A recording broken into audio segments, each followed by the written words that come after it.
Hi everyone and welcome to another episode of Consider This. Today I'm going to be talking about alcohol and specifically how drinking had an impact on my mental well-being and why I decided to stop. So yeah, let's go. So to start with, I think it's important we address the elephant in the room, which is I'm sure there are a lot of you out there who are wondering, why is this guy, dressed as some sort of Bjorn Borg tribute act who comes from a alcohol family doing a video about not drinking? Well, it's actually for that exact reason that I felt a duty to do this video and to share my own story about why I stopped drinking and how alcohol was having an impact on my mental well-being. Now, a lot of you out there know I stopped drinking 19 months ago, and on the 1-year anniversary in August, I put up a brief Instagram message, kind of explaining why I stopped. And I was really just flooded with lots of messages from a lot of people who were saying that they could relate with my issues and, asking for advice. So that's why I felt compelled to do this video. Okay, well look, if I'm going to be honest with you all, I probably started drinking when I was 13 years old. Not proud of it, not condoning it, but that just kind of was the British boarding school culture. Look, were we getting paralytically drunk? No. Were we going into the bushes with a Smirnoff Ice and thinking we were the coolest kids in the world? Yes. And then, that continued when I went to university. For the 3 years I was at Queen Mary, I was probably drunk 75% of the time. But again, it was harmless drinking that, didn't get in the way of my well-being, didn't get in the way of my degree. I still graduated with a top degree. So the reason I tell you this is because those two instances were, yes, was it good? No. But was it harmless? For the most part, yes. The time when alcohol became problematic for me was when I moved to India towards the end of 2009. Now, I was a fish out of water. The move happened very suddenly. I'm not going to lie to you, didn't really want to be there. I'd left all my friends behind in the UK. I'd left my mum behind. And I found myself drinking 4 or 5 nights a week. And, I just convinced myself I'm young, I'm 22, I'm carefree. But the truth is, I was doing it as an escape from reality. I was doing it as an escape because I didn't want to go there. But the funny thing is that it took me 8 years after leaving India to actually accept that and admit it.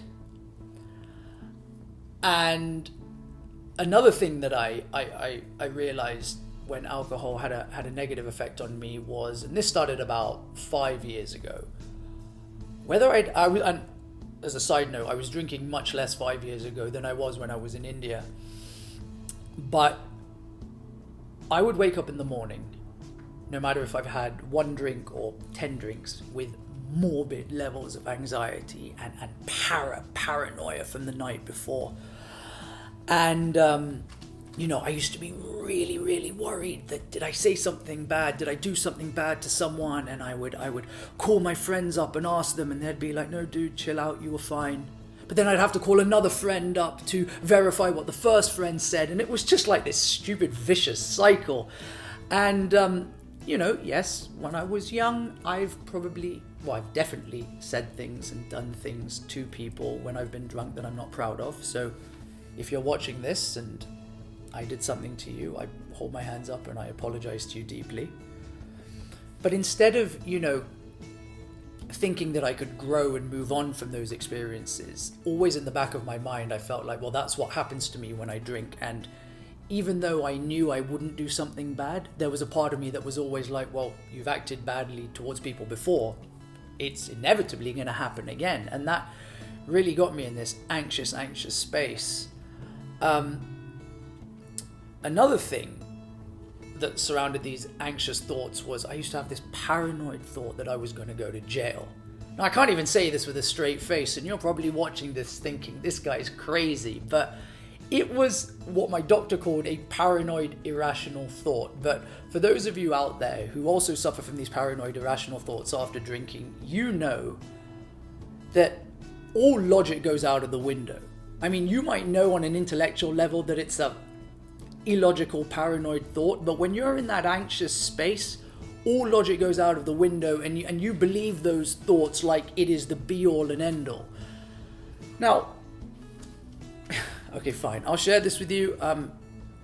When I was 19, I got arrested for drunken, disorderly conduct in a public space. I don't know why I'm smiling and telling you this. Again, I'm not proud of it, and I don't condone this kind of behavior.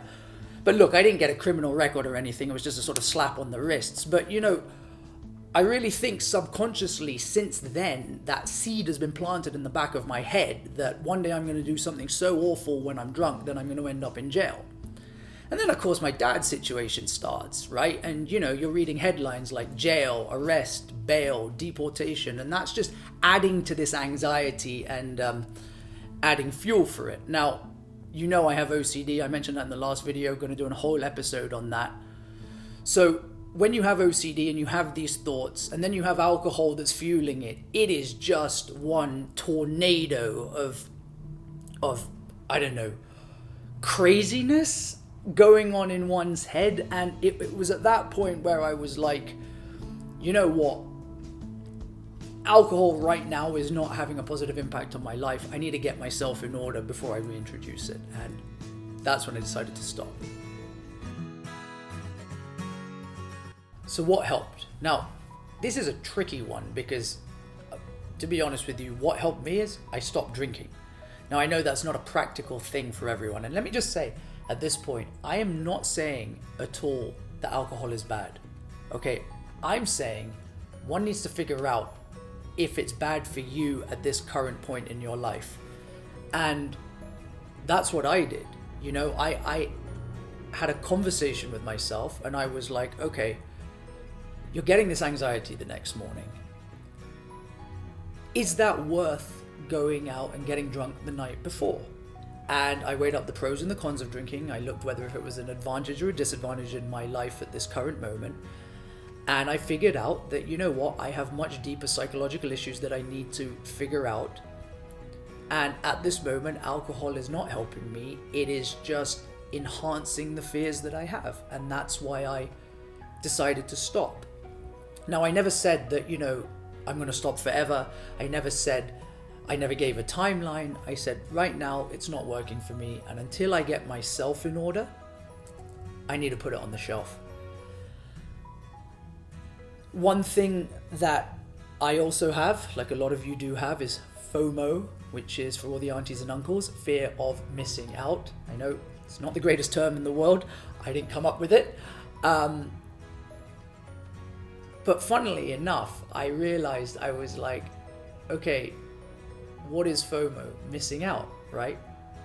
Well, the anxiety that I was suffering the day after drinking meant that for 2 days after a drinking session, I was miserable and I was missing out on life. So I was still missing out on something, and I realized that my life was way more important than just 6 hours of going out and getting drunk. And, you know, it was that conversation with myself which really, really helped. And I would say that if you're in a similar boat as I am, maybe it's worth having that conversation with yourself, because at the end of the day, only you could make this sort of decision. And that's what I realized. It has to come from within.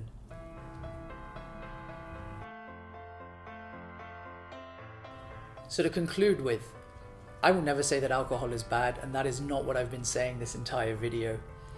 I just think you need to figure out if it's bad for you at this current point in your life. I know a lot of you will be saying, you know, when you've talked about peer pressure from friends and people saying things to you, ignore it.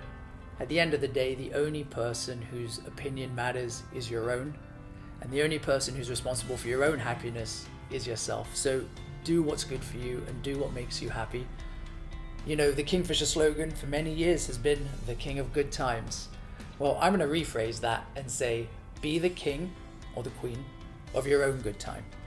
And if that means that alcohol's not a part of it, then so be it.